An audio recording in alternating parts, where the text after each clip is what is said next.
premier petit vlog après le retour des vacances. Là j'ai passé une semaine, ça m'a fait une bonne dopamine détox parce que clairement il y avait aucun réseau social, il y avait zéro Insta, zéro temps de YouTube. Je devais être à 3 minutes en moyenne sur mon écran. Donc vraiment bonne petite dopamine détox qui n'était pas prévue, mais bon du coup ça s'est fait.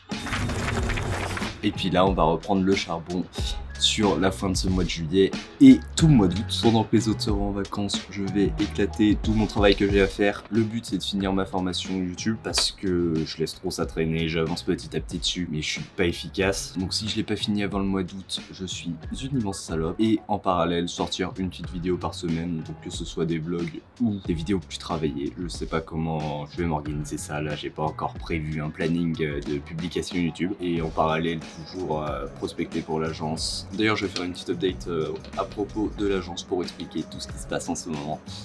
Et puis voilà, là il doit être 7h, je vais aller m'entraîner à la salle. D'habitude je vais jamais m'entraîner le matin, mais je vais tester parce qu'hier en fait j'y étais comme d'habitude entre 14h et 16h. Donc normalement à cette heure-ci il y a que les chômeurs qui n'ont pas de métier comme moi, tu vois. Sauf qu'en fait il y a un truc qui s'appelle les vacances en ce moment et du coup il y a plein de monde à cette heure-ci. On va voir ce que ça donne le matin, même si en général je ne m'entraîne jamais à cette heure-ci parce que c'est ma meilleure période pour travailler. Mais du coup on va voir un petit peu comment je peux m'organiser. Et même aussi là je vais tester plusieurs peut-être outils et techniques de productivité, voir ce que ça donne, parce qu'en ce moment il y a moyen d'optimiser un petit peu tout ça. Donc à mon avis courant juillet août tu devrais choper pas mal de techniques dans mes vlogs.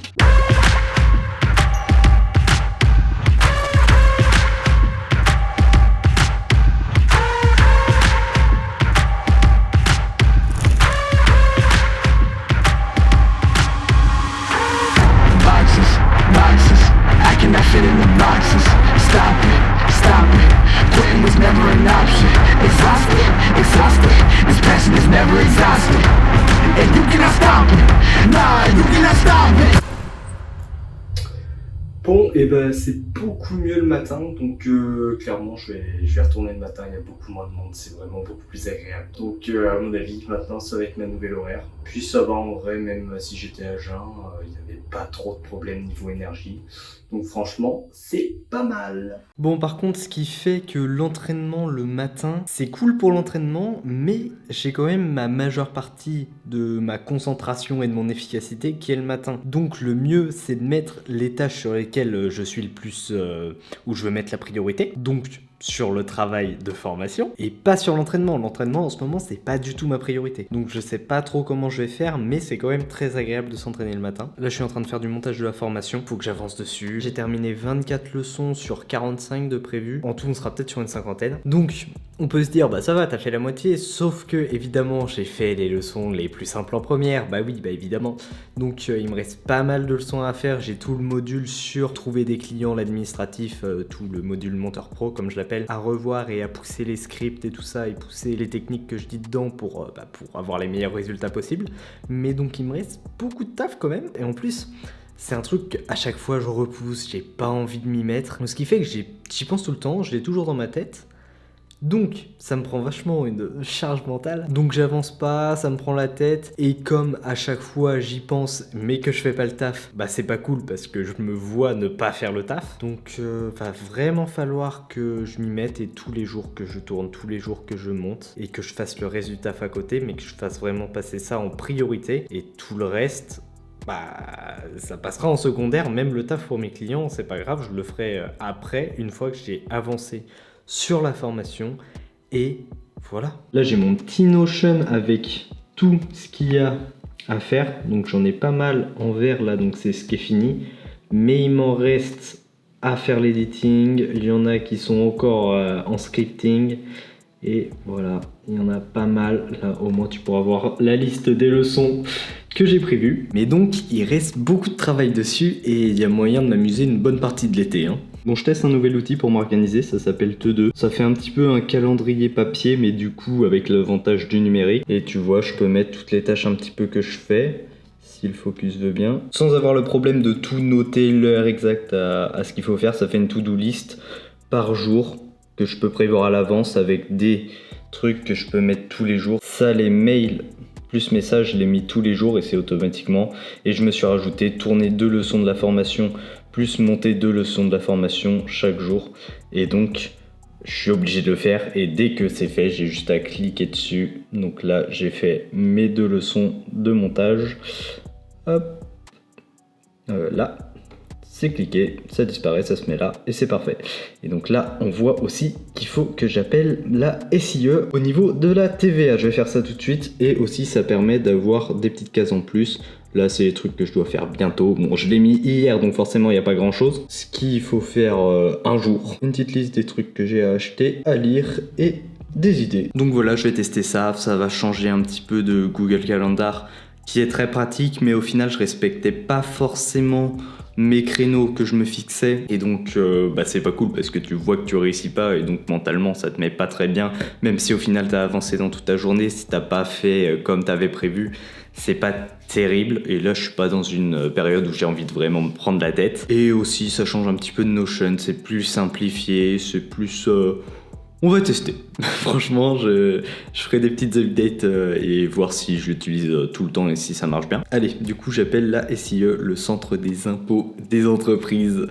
Let's go. Nous vous prions de patienter. Un agent va prendre en charge votre demande. Et bah c'est parfait, je peux pas les joindre. Donc je vais essayer d'envoyer un petit message et puis je vais me renseigner tout seul sur internet, mais c'est super ça. Bon c'est bon, du coup j'ai réussi à les joindre et j'ai mon numéro TVA, ce qui veut dire que du coup il y aura la TVA sur mes formations et sur mes factures que je fais pour mes clients montage. Donc pour les clients montage c'est pas grave parce que ils sont en entreprise, donc dans tous les cas ils la payent pas la TVA. Mais du coup pour les formations, si je laisse le même prix, ça fait que moi je dois déclarer 20% de TVA, donc juste j'ai 20% de moins sur ce que je gagne. Donc il y a des chances que prochainement j'augmente le prix de la formation de genre 50 € parce que ça doit faire une TVA de 100 € sur 500. Et donc ça fait moitié-moitié, le prix est compensé entre toi et moi. Donc je te tiendrai au courant de ça par mail quand j'augmenterai le prix de la formation. Bon là je suis en train de bosser sur la dernière vidéo qui doit être sortie là, quand tu verras ce vlog. Mais... c'est assez bizarre, enfin je suis pas trop convaincu en fait, je me cherche un petit peu en ce moment dans le style que je produis parce que j'en ai un petit peu marre de faire le style que je faisais tout le temps à bourriner le montage, que ça saute dans tous les sens et tout ça. Et j'ai pas l'impression que ce soit le plus efficace en soi. Déjà ça prend énormément de temps et ça perd en authenticité. Donc je sais pas trop, tu vois, là en ce moment, je me prends moins la tête sur les vidéos, c'est pour ça que j'en fais plus d'ailleurs. Et... je sais pas... ouais, je suis perdu un petit peu dans le style que j'ai envie de faire. Parce que j'ai plein d'influences dans tous les sens des mecs qui font des vidéos hyper stylées. Et donc... là, je suis pas trop convaincu de la vidéo, je sais pas du tout si ça intéresse. J'aimerais bien faire un style entre cinématique, introspectif et vraiment un truc très authentique, comme Nathalie Lynn, si je dis pas de bêtises, son nom, je sais plus, de toute façon je mets sa chaîne là. Sauf que ça... en fait, le problème, ouais, c'est ça, c'est que ça rend pas comme je voudrais que ça rende, parce que j'ai pas assez filmé, que je le fais à l'arrache.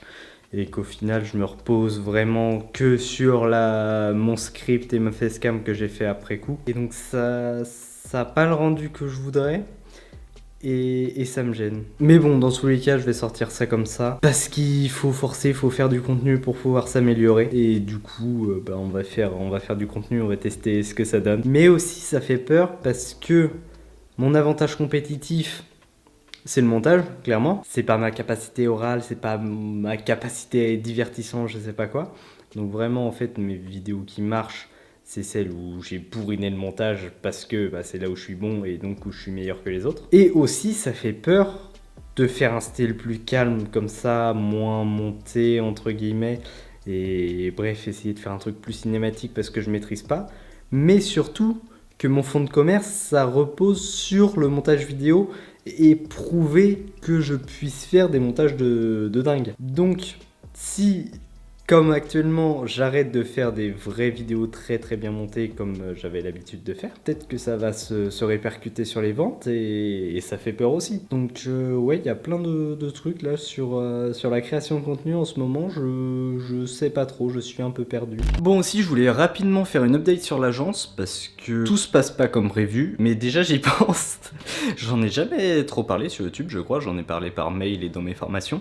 Mais du coup, j'avais pour projet de faire une agence agence de montage et donc de trouver des clients et de déléguer ce travail à des monteurs et moi de prendre ma marge dessus. Et ça me fait des revenus passifs, ça donne du travail aux monteurs de mes formations. Franchement, un petit peu tout le monde est gagnant. Sauf que, comme je disais, c'est un peu plus dur que ce que j'avais prévu. Et je songe à mettre ça en stand-by, voire arrêter complètement. Parce qu'en fait, j'ai beaucoup plus de mal à trouver des clients pour l'agence comparé à quand j'essaye de prospecter en freelance. Parce que je pense que les gens, ils aiment bien être en contact direct avec le freelance, qui déjà ce que je fais dans mon agence, tu vois, les deux sont en contact direct. Mais il y en a beaucoup qui préfèrent faire ça en interne, entre guillemets, d'avoir directement le freelance, parce qu'ils savent que l'agence, forcément, elle va prendre une commission, donc au final, t'as à peu près le même service pour plus cher. En fait, l'agence, ça peut être intéressant si t'as énormément de volume et ce qui te permet d'avoir plusieurs monteurs et de garder la même DA sur tes vidéos et de faire beaucoup de volume. Sauf que dans ces cas-là, les gens qui font autant de volume, ils ont les capacités pour recruter en interne et je suis un petit peu bloqué et j'apporte pas en fait avec l'agence énormément de valeur ajoutée comparé à un freelance lambda comme quand moi je fais du taf pour mes clients. Donc là-dessus ça bloquait. Donc en fait là en plusieurs mois j'ai eu quoi? J'ai eu 4 clients je crois, où on a fait qu'une seule vidéo et j'ai pas réussi à les avoir sur le long terme. Et j'ai qu'un seul client en fait régulier qui me rapporte tous les mois, sauf que c'était mon tout premier client pour quand moi je faisais des vidéos en freelance pour eux, que j'ai délégué avec l'agence. Mais du coup c'est pas vraiment quelqu'un que j'ai recruté par l'agence. Du coup je pense que je vais arrêter de prospecter, parce que ça, de toute façon dans tous les cas ça faisait une semaine que je prospectais plus. Et que en fait j'ai mieux à faire là actuellement que de passer mon temps à envoyer des DM et des mails en masse sur, à des gens pour au final avoir une vidéo de temps en temps et gagner 10 € à peine parce que forcément faut que je paye le monteur, tu vois, c'est pas 100% de bénéfice. Donc je pense le plus intelligent en fait ça va être de bosser sur ma chaîne YouTube et mes formations et tous ces business qui sont vraiment centrés autour de ma chaîne, pour pouvoir développer ça, vraiment avoir un vrai personal branding et après profiter de cette audience où certains de personnes de mon audience pourraient être intéressés pour être clients de mon agence et donc profiter de cette force de frappe parce qu'en fait je me rends compte que comparé aux autres agences sur le marché, j'ai un bon avantage concurrentiel parce que j'ai des monteurs qui sont prêts à bosser avec moi et ce qui est une grosse barrière à l'entrée. Un mec random, il peut pas se dire je vais faire une agence de montage parce qu'il aura pas les monteurs sous la main. Donc ça, j'ai un bon avantage là-dessus. Mais pour les clients, ça apporte rien. C'est juste que ça m'évite d'avoir trop de concurrence. Donc le meilleur avantage que je pourrais faire au niveau pour trouver des clients, c'est d'avoir un personal branding fort. Et donc que les clients, même de l'agence, ils achètent parce que c'est moi et pas vraiment parce que l'agence propose un service ultra quali meilleur que la concurrence, même si le but ce sera de faire un service ultra quali. Donc je réfléchis à ça parce que tu vois, il n'y a aucune agence vraiment qui a un personal branding. Les agences de montage, déjà il n'y en a pas énormément, mais en France les principales ça doit être Ocamedia et Numadeo. Les dirigeants, à part Numadeo parce qu'ils se montrent un peu, mais sinon on les connaît pas et c'est pas pour eux qu'on achète et ils sont connus parce que Numadeo est connu, tu vois. Et même moi je pense peut-être me diriger vers un service beaucoup plus premium et quali, un gros accompagnement. Bon, je vais pas en parler plus parce que c'est encore en réflexion et que je sais pas du tout si ça va se faire, comment ça va se faire, quand ça va se faire. Mais je pense qu'il y a moyen de profiter si j'ai une grosse audience de ça et donc de développer le service que je propose autour de ça, ce qui sera beaucoup plus rentable pour moi. Faire un truc mieux et donc pas perdre mon temps à envoyer plein de DM qui servent à rien. Et en fait même le projet de l'agence je l'ai lancé parce que du coup je pensais que ça allait me faire pas mal de revenus passifs sans trop de travail entre guillemets. J'étais un petit peu trop ambitieux et optimiste, mais en fait ça ne l'a pas fait parce que vraiment recruter en agence c'est beaucoup plus dur que de recruter, que trouver des clients en freelance, en tout cas de ce que j'ai constaté. Après peut-être que certains me donneront tort. Et aussi, tu vois, je l'ai fait parce que en mode, ouais, ça fait entrepreneur, ça fait stylé d'avoir un autre projet plus que juste une chaîne YouTube, des formations, ce qui est un peu le cliché des petites chaînes YouTube où tu lances des formations pour monétiser tout ça. Mais je me disais que une agence, ça fait entrepreneur, tu vois, c'est ça. Moi, j'étais séduit par tout ça. Après, dans tous les cas, s'il y a des gens qui sont intéressés pour du montage, il y aura toujours cette dispo. C'est pas totalement fermé, tu vois, ça m'arrive quand même d'avoir des DM de gens qui sont intéressés pour du montage, notamment avec ma vidéo YouTube qui tourne pas mal. Ça m'arrive de recevoir des DM de gens qui veulent que je monte pour eux, sauf que je leur dis, bah du coup non, c'est pas possible, ou alors c'est des tarifs exorbitants. Mais j'ai l'agence de montage, et donc dans ces cas-là, on peut s'arranger. Donc, si t'es intéressé pour du montage vidéo, il y a toujours cette dispo, tu m'envoies un petit DM, c'est parti. Mais je pense pas, moi, que je vais recommencer à chercher des prospects en masse comme j'ai pu faire par le passé, parce que j'ai meilleure utilité de mon temps et j'ai moyen d'avoir un meilleur retour sur investissement de mon temps que de passer des heures à faire ça sans trop de résultats. Bon, et puis pour finir ce petit vlog, je voulais juste dire que les retours, du coup, je les ai eus sur ma vidéo où j'étais pas trop sûr parce que ça changeait vachement de style. Et que franchement, bon, les vues, je m'y attendais, mais c'était pas exceptionnel, et dans tous les cas la miniature j'avais testé. En vrai je pourrais la changer mais je pense pas que je le ferai. Mais que en retour de likes, commentaires et de comment la vidéo a plu, franchement c'est vraiment cool. Donc ouais, il y a des chances que je refasse des petites vidéos comme ça. Dans tous les cas en ce moment je cherche un style, je teste des styles plutôt pour m'entraîner un petit peu partout. Et puis comme ça quand je voudrais faire des vraies vidéos bien déter d'attaque, les meilleurs du game, et bah je serai là, j'aurai de l'expérience, et puis on va éclater tout ça. Bon allez, sur ce, c'était Sylvain Evo, out.